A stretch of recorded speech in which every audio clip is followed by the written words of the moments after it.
हरियाणा के बहादुरगढ़ के इन जंगलों में एक लड़की की बिना कपड़ों के लाश मिलती है। लाश की हालत देख के अभी ऐसा लग रहा था जैसे किसी ने इसके साथ कुछ बहुत घिनौना काम किया है, जिसके बाद इसको मार के यहीं पे फेंक गया है। क्योंकि इस लाश का जो सर था वो गायब था।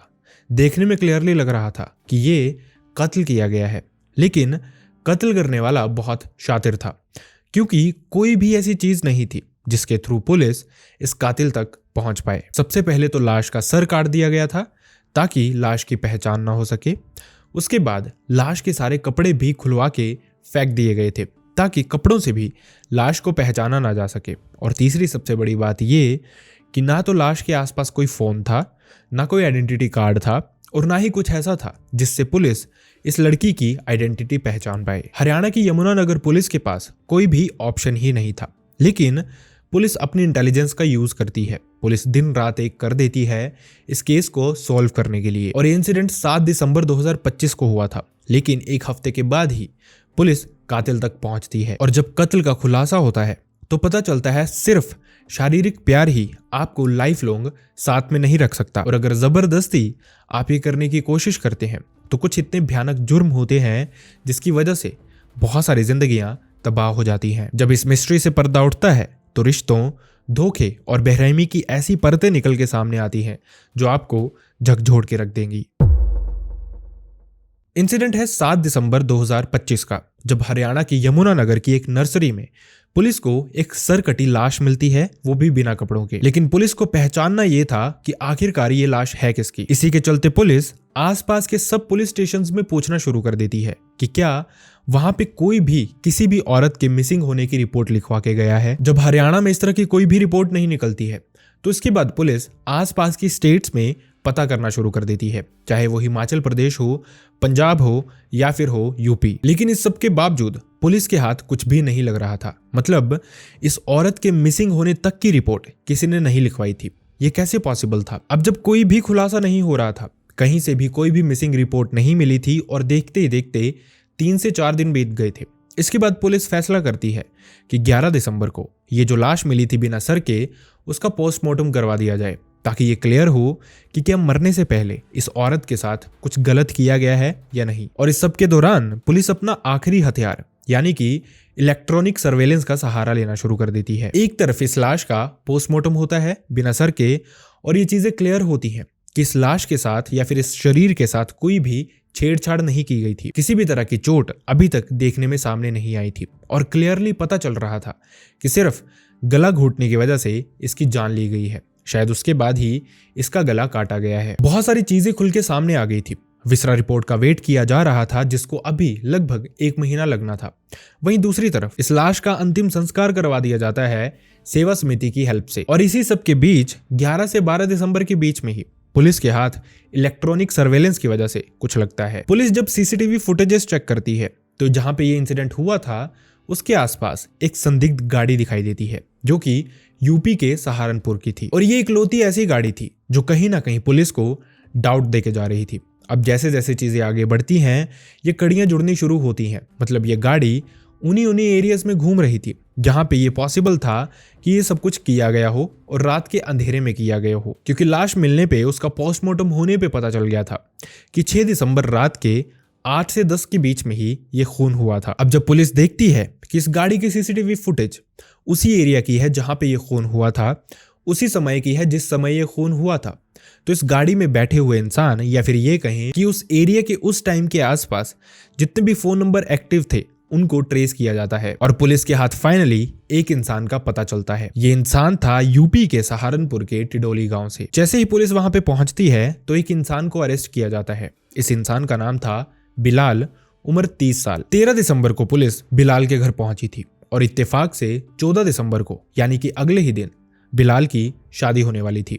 मतलब कि एक दिन पहले यानी कि 13 दिसंबर को भी उसकी बहन की शादी वहीं पे हो रही थी। पुलिस बिना देरी किए बिलाल को अरेस्ट करती है और पुलिस स्टेशन लेके जाती है पूछताछ के लिए। और वहां पे जब पुलिस बहुत स्ट्रिक्टनेस दिखाती है तो बिलाल फाइनली कुछ खुलासे करता है। खुलासे ऐसे जो किसी भी इंसान को झकझोर के रख दे। और इसके बाद बिलाल जो खुलासे करता है उसको सुनने के बाद बहुत सारे लोगों ने ये भी कहा कि जिस लड़की का कत्ल हुआ था कहीं ना कहीं वो खुद भी इस सब के लिए रिस्पॉन्सिबल थी। बिलाल ने जो कुछ भी बताया वो समझाने के लिए हमें लगभग 15 साल पीछे जाना पड़ेगा। बिलाल ने बताया कि जिस औरत का कत्ल हुआ था उसका नाम था उमा, और वो भी यूपी के सहारनपुर की ही रहने वाली थी। 15 साल पहले उमा के घर वालों ने उसकी शादी कहीं तय कर दी थी, अरेंज मैरिज। लेकिन उसके बाद जब शादी होने वाली थी उमा की, मतलब 15 साल पहले जिस रात शादी होने वाली थी, उस रात से पिछली रात ही उमा का एक लवर था जिसका नाम था जॉनी।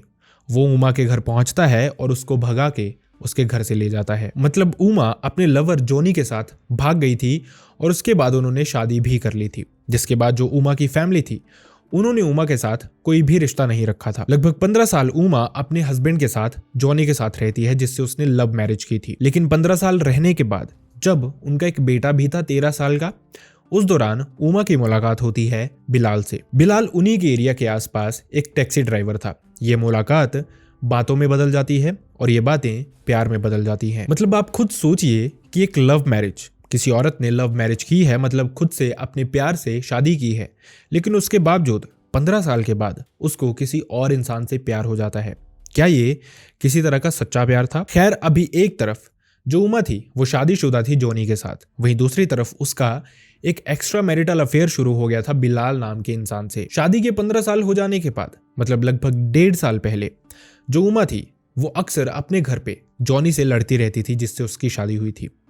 देखते देखते ये डिफरेंसेस इतने ज़्यादा बढ़ जाते हैं कि 1.5 साल पहले उमा ने जॉनी से डिवोर्स ले लिया और साथ ही कोर्ट में खड़े होके जज साहब के सामने ये भी कहा कि उसको अपने बेटे की कस्टडी भी नहीं चाहिए। वो चाहती है अकेली अपने लवर बिलाल के साथ रहना। अब यहाँ उमा और जॉनी अलग हो जाते हैं और जो बच्चा था उसकी कस्टडी जॉनी को दे दी जाती है। वहीं दूसरी तरफ जो उमा थी वो यूपी के ही देहात कोतवाली के गंगोत्री कॉलोनी में एक कमरा लेके रहना शुरू कर देती है, जहाँ पे बिलाल भी उसके साथ लिव इन में रह रहा था। उमा के लिए उसकी जिंदगी फिर से अच्छे से शुरू हो गई थी।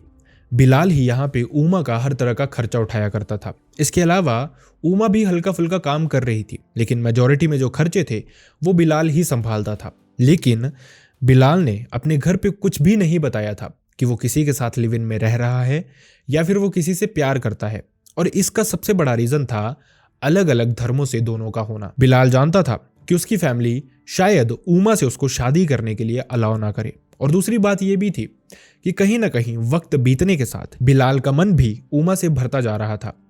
लगभग 1.5 साल हो जाता है और इसके बाद उमा उसको शादी करने के लिए फोर्स करना शुरू कर देती है। दूसरी तरफ बिलाल, जो कि उमा से शादी नहीं करना चाहता था, उसका मन काफी हद तक उससे भर गया था। और इसी सब के दौरान जो बिलाल की फैमिली थी बिलाल की शादी एक लड़की से फिक्स कर देती है 14 दिसंबर 2025 को ही। लेकिन ये सच बिलाल ने उमा को नहीं बताया था, क्योंकि वो जानता था कि अगर वो ये सच बताएगा तो कहीं ना कहीं उमा हो सकता है उसको परेशान करना शुरू कर दे, ये शादी अच्छे से होने ना दे, या फिर वो बिलाल के घर पहुंच जाए, वहां पे क्लेम करे कि बिलाल उसके साथ पिछले 1.5 साल से लिव इन रिलेशनशिप में रह रहा है। ये सब कुछ बिलाल को अंदर ही अंदर से बहुत परेशान कर रहा था और वो समझ गया था कि उसके पास कोई रास्ता नहीं है, बल्कि उमा को इस रास्ते से हटाना ही उसका एस्केप है। और इसके बाद जैसे ही बिलाल की शादी फिक्स होती है वो प्लानिंग करना शुरू कर देता है। जब उसकी जिंदगी में एक नई लड़की आएगी तो जो पुरानी वाली है वो इस दुनिया से चली जाएगी, और कैसे जाएगी ये सारा प्लान वो कर चुका था। डेट आती है 6 दिसंबर 2025।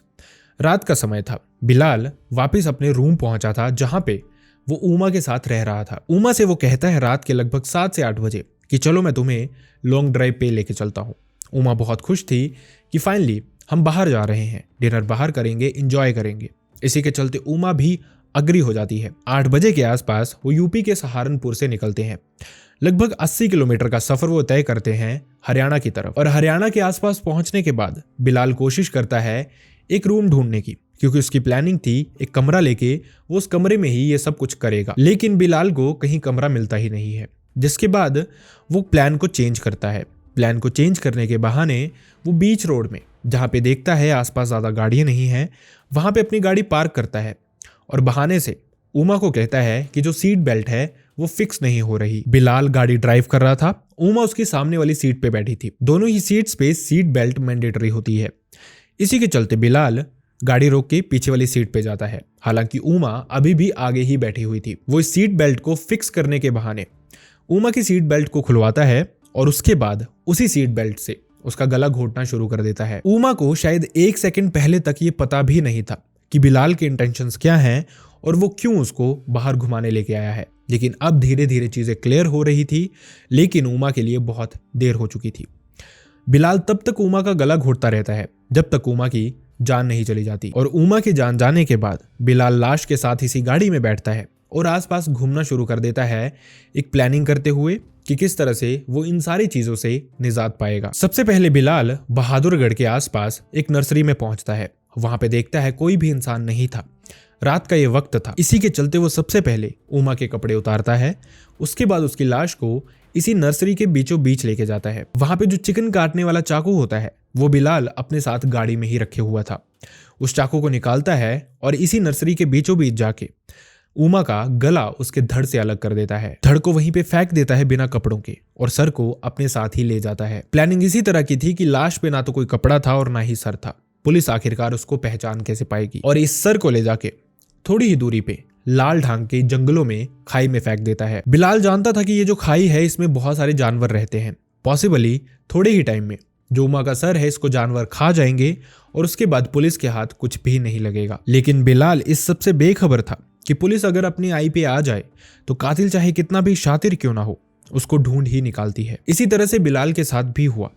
बिलाल को 13 दिसंबर को अरेस्ट कर लिया जाता है, जिसके बाद पुलिस डिमांड करती है 8 दिन की उसकी रिमांड की, ताकि वो बिलाल से उगलवा सके कि जो हथियार उसने इस्तेमाल किया था वो कहां पे फेंका था।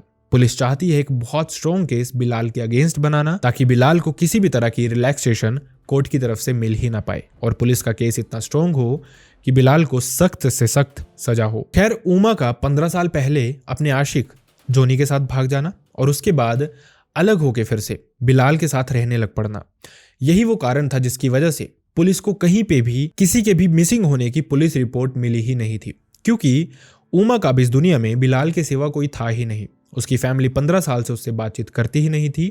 वहीं दूसरी तरफ जॉनी और उसका बेटा उमा से खुद से मिलने नहीं जाते थे। हालांकि 15 दिन पहले उमा अपने बेटे से मिलने गई थी।